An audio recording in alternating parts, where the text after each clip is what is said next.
तो आज का पहला जो प्रश्न फ्रेंड्स वो पूछा गया था कि यूरोपीय अंतरिक्ष एजेंसी ईएसए का एनविजन मिशन जो है किस ग्रह के अध्ययन के लिए जो है आपका नियोजित है। 4 ऑप्शन जो है आपका यहाँ पर दिया गया था। उन 4 ऑप्शन में एक ऑप्शन आपका मंगल का, शुक्र का, बृहस्पति का और बुध का दिया गया था, जिसमें जो राइट आंसर था आपका ऑप्शन नंबर जो सी था, शुक्र यानी कि वेनस, इसका राइट आंसर था। ईएसए की बात करेंगे तो यूरोपीय अंतरिक्ष एजेंसी, इसका जो है फुल फॉर्म होता है और उसका जो एक मिशन है एनविजन, वो जो है मिशन जो है शुक्र ग्रह के अध्ययन के लिए है और यह मिशन जो है 2030 के दशक में जो है लॉन्च किया जाएगा, जिसका उद्देश्य शुक्र के वायुमंडल, भूगर्भीय सतह और आंतरिक कोर की जांच करना है और यह शुक्र के विकास को जो है पृथ्वी के संदर्भ में जो है समझने का एक प्रमुख प्रयास है। ठीक है, तो इसका राइट आंसर जो है आपका ऑप्शन नंबर सी यानी कि शुक्र था। आपका पूछा गया था कि प्रसिद्ध रूहर कोयला क्षेत्र जो है किस देश में स्थित है, यानी कि the famous Ruhr coalfield is situated in which country. 4 option जो है यहाँ पर दिए गए थे और उन 4 ऑप्शन में जो है एक ऑप्शन आपका यहाँ पर जर्मनी का दिया गया था, जो कि बिल्कुल आपका यहाँ पर राइट आंसर था। ये रूहर कोयला क्षेत्र या औद्योगिक क्षेत्र की जब हम लोग बात करते हैं तो ये जो है आपका यहाँ पर जर्मनी में जो है आपका स्थित है। इसके अलावा इसका सिग्निफिकेंस की बात करते हैं तो it is one of the largest coal field in the world and the produced bulk of Germany's bituminous oil. इसके अलावा the region is known for its heavy industry, coal mining and steel production. ठीक है, तो इसका right answer Germany था। पश्चिमी Germany में स्थित एक प्रमुख औद्योगिक क्षेत्र है जो कोयला और इस्पात उद्योग के लिए प्रसिद्ध है। ठीक है, तो आप इसको भी जो याद रखिएगा, ये भी प्रश्न जो है आपके एग्जाम में जो है यहाँ पर पूछा गया था। एक क्वेश्चन जो आपका यहाँ पर पूछा गया था कि अंतरराष्ट्रीय अंतरिक्ष स्टेशन यानी कि आईएसएस का जो है पहला मॉड्यूल जो है यहाँ पर किस वर्ष लॉन्च किया गया था, यानी कि the first module of the international space station was launched in which year. 4 option दिए गए थे। उन 4 ऑप्शन में जो एक ऑप्शन आपका यहाँ पर 1998 का था, जो कि आपका बिल्कुल राइट आंसर था।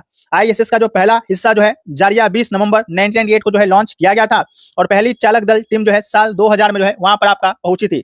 इसके अलावा जो है यूनाइटेड नेशन यूएन की बात करते हैं तो यूएन का स्थापना जो है 1945 में जो है आपका हुआ था। इसके अलावा इसरो की स्थापना की बात करेंगे तो इसरो का स्थापना आपका 1969 में हुआ था। इसरो का फुल फॉर्म आपका होता है कि the Indian Space Research Organisation, तो इसका भी फुल फॉर्म जो है आप लोग जो है याद रखिएगा।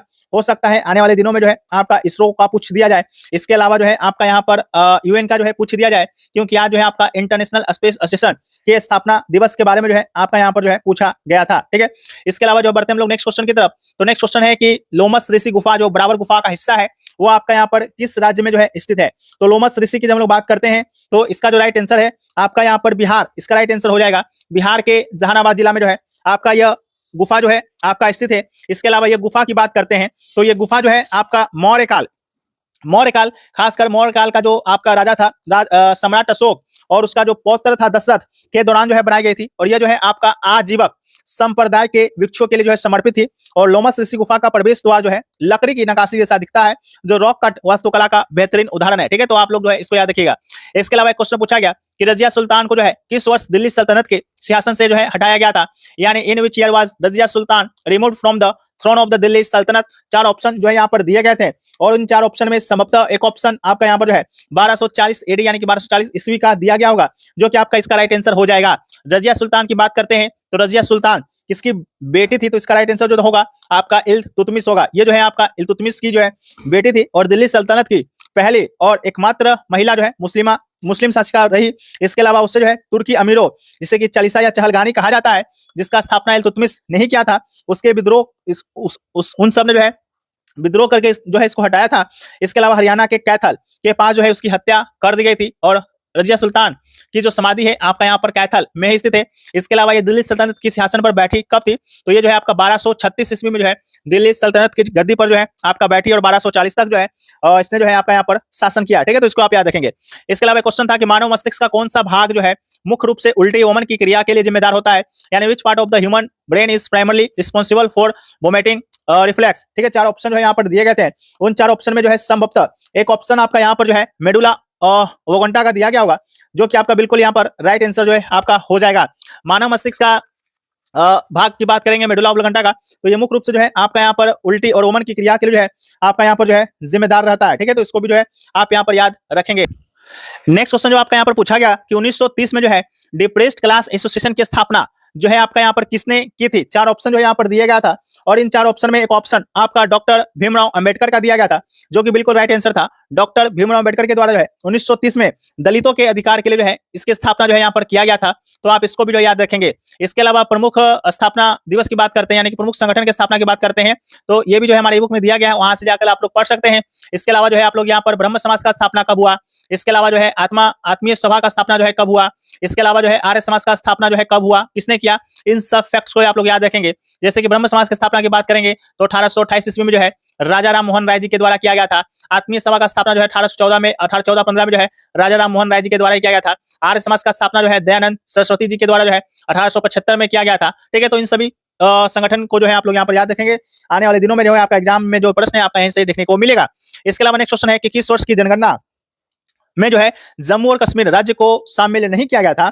तो जम्मू और कश्मीर की जनगणना को जो है आपका एक तो 1951 में विभाजन के बाद जो स्थिति बनी थी उसके बाद जो है जम्मू कश्मीर को शामिल नहीं किया गया था, और एक आपका 1991 में जो है आतंकवाद के कारण जो है यहाँ पर जब जनगणना हुआ था तो जम्मू कश्मीर राज्य को जो है यहाँ पर शामिल नहीं किया गया था। ठीक है, तो आपका संभवतः 1991 जो है ऑप्शन में दिया गया होगा, नहीं तो आपका 1951 दिया गया होगा। जो भी दिया गया होगा आप लोग जो है उसको जो है आप लोग यहाँ पर सही कर लेंगे। बाकी हम लोग बढ़ते हैं नेक्स्ट क्वेश्चन की तरफ। नेक्स्ट क्वेश्चन जो पूछा गया कि 1905 में जो है सरोजिनी नायडू के द्वारा कौन सी प्रसिद्ध पुस्तक जो है यहाँ पर प्रकाशित की गई थी। ठीक है, 4 ऑप्शन जो है यहाँ पर दिए गए थे, और उन 4 ऑप्शन में एक ऑप्शन आपका द गोल्डन थ्रेशोल्ड का दिया गया था, जो कि बिल्कुल राइट आंसर था। ये द गोल्डन थ्रेशोल्ड की बात करेंगे तो ये जो है सरोजिनी नायडू की जो है आपका पहला संग्रह था। इसके अलावा जो है इसका स्थापना जो है इसको जो प्रकाशन है 1905 में जो है सरोजिनी नायडू के द्वारा जो है आपका यहाँ पर किया गया था, तो आप इसको भी जो याद रखेंगे। इसके अलावा नेक्स्ट क्वेश्चन है कि वायुमंडल की किस परत में जो है रेडियो तरंग पृथ्वी पर वापस जो है परावर्तित होती है। ठीक है, ये क्वेश्चन जो है आपके एग्जाम में जो है पूछा गया था। 4 ऑप्शन जो है यहाँ पर दिए गए थे, और उन 4 ऑप्शन में जो है संभवतः एक ऑप्शन आपका यहाँ पर आयन मंडल का दिया गया होगा, जो कि आपका बिल्कुल राइट आंसर जो है आपका यहाँ पर हो जाएगा। वायुमंडल की परत की बात करेंगे जहां पर रेडियो तरंगे जो है पृथ्वी पर वापस उत्सर्जित होता है, वो मंडल जो है आपका यहाँ पर आयन मंडल है, तो आप इसको जो है याद रखेंगे। यह प्रश्न जो है आपके एग्जाम में पूछा गया।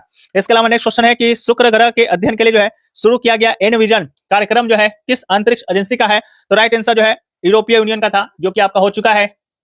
नेक्स्ट क्वेश्चन जो है कि इतिहास में हिरण्यगर्भ अनुष्ठान का क्या महत्व था, यह क्वेश्चन जो है आपका यहाँ पर पूछा गया था। तो इतिहास में हिरण्यगर्भ आपके अनुष्ठान की जब हम लोग बात करते हैं तो इसका राइट आंसर था क्षत्रिय बनने का अनुष्ठान। ठीक है, तो इतिहास में इसका अर्थ है स्वर्ण गर्भ, यानी कि एक अनुष्ठान था जिसे दंती दुर्ग ने किया था। और दंती दुर्ग की बात करते हैं तो राष्ट्रकूट वंश का स्थापना जो है दंती दुर्ग के द्वारा जो है किया गया था, जिसके माध्यम से जो है गैर क्षत्रिय शासक खुद को जो है क्षत्रिय के रूप में जो है पुनर्जन्म लेते हुए जो है आपके यहाँ पर मानते थे। ठीक है, तो ये क्वेश्चन आपके यहाँ पूछा गया। एक क्वेश्चन आपके यहाँ पर इंग्लिश के सेक्शन से जो है OWS वाला आया था कि a person who is skilled in the art of beautiful hand writing, उसको जो है क्या कहा जाता है, तो कैलीग्राफर जो है आपका इसका यहाँ पर राइट आंसर था। एक क्वेश्चन जो आपका यहाँ पर इंग्लिश का मिला कि the principal state that the guidelines must be followed in the accordance dash the new policy. ठीक है, 4 ऑप्शन यहाँ पर दिए गए थे, उन 4 ऑप्शन में ऑप्शन आपका 2, 4 ऑन एंड विथ का था, तो इसका जो राइट आंसर था आपका ऑप्शन नंबर डी, यानी कि विथ जो है इसका आपका यहाँ पर राइट आंसर था। The fixed phrase in the accordance के साथ जो है आपका विथ ही लगता है। It means in agreement with or following a particular rule request we never used to for or on after in accordance. ठीक है, इसका मतलब है कि सही फ्रेज इन अकॉर्डेंस विथ होता है इसका अर्थ के अनुसार या के अनुपालन में नियमानुसार अकॉर्डेंस के बाद जो है हमेशा विथ का ही जो है उपयोग यहाँ पर प्रयोग जो है किया जाता है। ठीक है, तो आप इसको जो है यहाँ पर याद रखेंगे। इसके अलावा एक क्वेश्चन आपका यहाँ पर आया the select the antonym of the word sting. ठीक है, 4 ऑप्शन यहाँ पर दिए गए थे, काइंड, जेनरियस, मेंस एंड मिजरली का, तो इसका राइट आंसर जो है जेनरस होगा, GENEROUS जो है इसका राइट आंसर था। एक क्वेश्चन था कि choose the correctly spelled word. ठीक है, सही वर्तनी वाला शब्द जो है आपका यहाँ पर चुनना था। 4 ऑप्शन दिए गए थे, उन 4 ऑप्शन में एक ऑप्शन आपका IGNORAMUS का था, जो कि बिल्कुल राइट आंसर था। इसका मतलब होता है N ignorant person, a person who know very little about a particular subject or about many things, यानी कि अज्ञानी और मूर्ख। नेक्स्ट क्वेश्चन था आपका same choose the correctly spelled word का, जिसका राइट आंसर था IRASCIBLE, इसका राइट आंसर था। एक क्वेश्चन आपका यहाँ पर आया कि 11वीं शताब्दी में जो है तमिलनाडु में वैष्णव धर्म के प्रचारक और विशिष्टा देव के जो है प्रतिपादक कौन थे। 4 ऑप्शन जो है यहाँ पर आपके पूछे गए दिए गए थे, उन 4 ऑप्शन में एक ऑप्शन आपका यहाँ पर रामानुजाचार्य का था, जो कि बिल्कुल राइट आंसर था। 11वीं शताब्दी में जो है तमिलनाडु में जो है प्रसिद्ध दार्शनिक रामानुजाचार्य सक्रिय थे, जिन्हें जो है विशिष्ट द्वैत वेदांत दर्शन प्रचार किया, और चैतन्य महाप्रभु का समय जो है 15वीं और 16वीं शताब्दी का था, जो कि आपका ऑप्शन में था, लेकिन रामानुजाचार्य जो है इसका आपका यहाँ पर राइट आंसर था। एक क्वेश्चन था ठुमरी के संबंध में जो है निम्नलिखित में से कौन सा कथन जो है सही है। 4 ऑप्शन यहाँ 4 कथन जो है दिए गए थे, उनमें से 2 कथन जो है हमको यहाँ पर मिले थे। उन 2 कथन में एक था कि उत्तर पूर्वी उत्पत्ति इसके जो है पूर्वी उत्तर प्रदेश यानी कि लखनऊ या बनारस में जो है आपका यहाँ पर हुआ है। एक जो क्वेश्चन ऑप्शन था कि कथक शास्त्रीय जो नृत्य है उसकी शैली से जो है जुड़ा हुआ है, यानी कि उसकी निकटता से जो है यहाँ पर आपका जुड़ा हुआ है। यही दो ऑप्शन जो है आप में मिले थे, बाकी दो ऑप्शन नहीं मिल पाया। बाकी मिलेंगे उसको पीडीएफ में शामिल कर देंगे, लेकिन अभी के लिए जो यहाँ पर ऑप्शन जो शामिल किए हैं कि यह एक जो है सिंगारिक और उप शास्त्रीय गायन शैली है। तो इसका राइट आंसर जो है उपयुक्त सभी जो इसका आपका यहाँ पर राइट आंसर हो जाएगा। सही में ठुमरी का जो संबंध है लखनऊ बनारस से ही है, उत्तर प्रदेश से ही है, और इसका जो संबंध है कथक शास्त्रीय नृत्य से ही है। ठुमरी की रानी जो है गिरिजा देवी को कहा जाता है, तो आप उसको भी आप याद रखेंगे। वहां से भी जो प्रश्न है आपके यहाँ पर एग्जाम में जो है संभवतः जो है आपके यहाँ पर आ सकते हैं। इसके अलावा एक क्वेश्चन था कि 600 बीसीई और 400 बीसीई के दौरान जो है भारत में किस साम्राज्य का उदय और शासन था।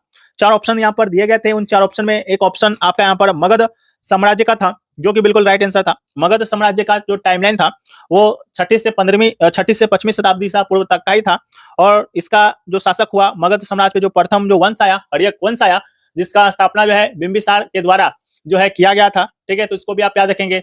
इसके अलावा बिंबिसार का जो पुत्र था अजातशत्रु, वो भी जो है आपका हर्यक वंश का था।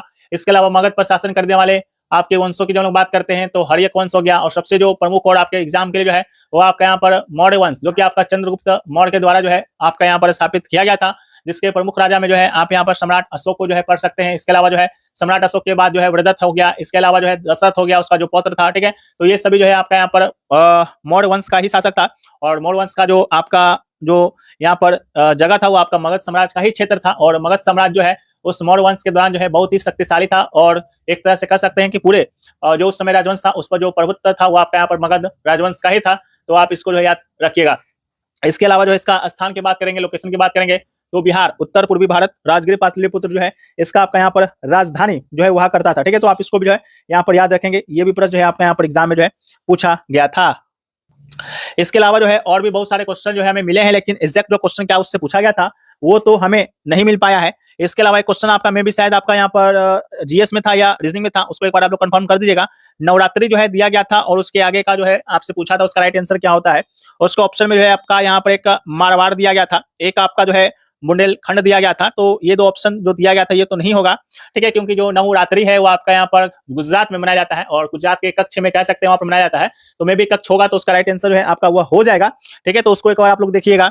इसके अलावा एक क्वेश्चन जो आपका यहाँ पर पूछा गया था रियल जीडीपी इन, ठीक है, पूछा गया था। इससे संबंधित कोई क्वेश्चन जो है आपका यहाँ पर पूछा गया था, यानी कि इकोनॉमिक्स से भी कह सकते हैं कि आपका यहाँ पर प्रश्न जो है यहाँ आपका देखने को जो है मिला था रियल ओबी जीडीपी से। ठीक है, तो उसको जो है आप लोग यहाँ पर देख लीजिएगा। बाकी हमें मिलेंगे इससे संबंधित जो प्रश्न, उसको जो हम पीडीएफ में शामिल कर देंगे। रियल जीडीपी यानी कि वास्तविक जीडीपी के बारे में पूछा गया था। तो इसका जो परिभाषा होता है कि किसी देश में जो है एक वर्ष के भीतर उत्पादित सभी वस्तुओं और सेवाओं के कुल मौद्रिक मूल्य को जो है दर्शाता है, जिससे मुद्रास्फीति यानी कि इन्फ्लेशन के प्रभाव को जो है हटाकर स्थिर कीमत पर जो है यहाँ पर जो है आपका यहाँ पर माना जाता है। ठीक है, इकोनॉमिक्स की बात करते हैं तो एक आपका रियल जीडीपी होता है, एक आपका यहाँ पर नॉमिनल जीडीपी होता है। ठीक है, तो उसको भी आप लोग याद रखेंगे। ये भी प्रश्न आपके एग्जाम में जो है आपका यहाँ पर आया था। ठीक है, तो इसके अलावा जो है आपका और कोई क्वेश्चन तो हमें यहाँ पर आपका नहीं मिला है। एक क्वेश्चन जो मिला वो मिला कि east to west space station से संबंधित कोई क्वेश्चन जो है आपका यहाँ पर आया था, उसको भी जो एक बार हम लोग यहाँ पर देख लेते हैं। क्वेश्चन एग्जैक्ट जो हमें नहीं मिल पाया है, फिर भी जो क्वेश्चन मिला है उससे बहुत हद तक जो है क्लियर हो जाएगा कि आपका क्या जो है क्वेश्चन जो है यहाँ पर पूछा गया था। ठीक है, तो इसको देख लेते हैं एक बार। एक आपका था ईस्ट टू वेस्ट, आपका कोई डिग्री जो है पूछा गया था, ईस्ट और वेस्ट से संबंधित जो है डिग्री आपका यहाँ पर पूछा गया था, जिसका जो करेक्ट आंसर था 51.6 डिग्री जो है आपका इसका राइट आंसर था। ठीक है, तो इसको भी जो है आप लोग यहाँ पर देख लीजिएगा। ये भी क्वेश्चन जो आपका यहाँ पर पूछा गया था। बाकी जब पीडीएफ आपको यहाँ पर मिलेगा तो पीडीएफ में सारी चीज जो है आपके यहाँ पर इंक्लूड रहेगा, तो उसके लिए जो चिंता नहीं लेना है। ठीक है, ये जो आपका 51.6 जो डिग्री है वो आपका अंतरराष्ट्रीय अंतरिक्ष स्टेशन की कक्षा यानी ऑर्बिट पृथ्वी की भूमध्य रेखा से जो है झुकाव है। ठीक है, तो यही में भी आपसे यहाँ पर पूछा गया था। ठीक है, तो पश्चिम से पूर्व की ओर जो है चक्कर यहाँ पर लगाता है आईएसएस यानी कि अंतरराष्ट्रीय अंतरिक्ष स्टेशन। तो यही आपका जो है में भी पूछा गया था। ठीक है, तो ये क्वेश्चन आपका यहाँ पर यह पूछा गया था। बाकी जो पैसेज वगैरह आया था इंग्लिश में वो आपका यहाँ पर बिल्कुल जो है आपका इजी आया था, उसके लिए चिंता नहीं लेना है। इसके अलावा आपका एक्टिव एंड पैसिव वॉइस से जो है आपका यहाँ पर 3 क्वेश्चन जो है पूछा गया था। एक क्वेश्चन जो है आपका यहाँ पर एरर से संबंधित था, और 2 क्वेश्चन जो है आपका यहाँ पर PQRS से संबंधित था। बाकी जो एंटोनिम और सिनोनिम्स जो आपके एग्जाम में पूछा गया उसको जो है हमने आपके साथ डिस्कस जो है कर दिया है। ठीक।